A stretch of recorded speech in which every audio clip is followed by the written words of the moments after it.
ഇത് നമുക്ക് യൂണിവേഴ്സിനോട് നിങ്ങളുടെ മനസ്സിലുള്ള ആഗ്രഹം നിങ്ങൾക്ക് വളരെ വേഗം സാധിച്ചു കിട്ടുമോ എന്ന് യൂണിവേഴ്സിനോട് ചോദിക്കാം.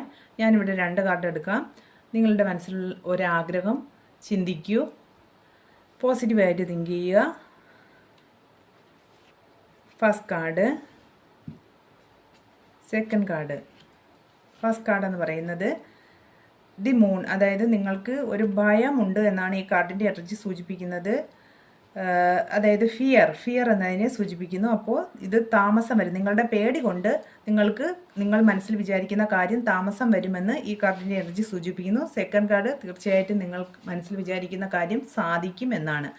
അപ്പോൾ എല്ലാവരും മനസ്സിൽ വിചാരിച്ച കാര്യങ്ങളൊക്കെ വളരെ വേഗം സാധിക്കട്ടെ. മനസ്സിലുള്ള ഫിയറിനെയൊക്കെ മാറ്റൂ. നിങ്ങൾക്ക് തീർച്ചയായിട്ടും നിങ്ങൾ പരിശ്രമിക്കൂ, നിങ്ങൾക്ക് നിങ്ങളുടെ ആഗ്രഹം സാധിക്കുക തന്നെ ചെയ്യും. എല്ലാവർക്കും നല്ലൊരു ദിവസം ആശംസിക്കുന്നു. Thank you universe.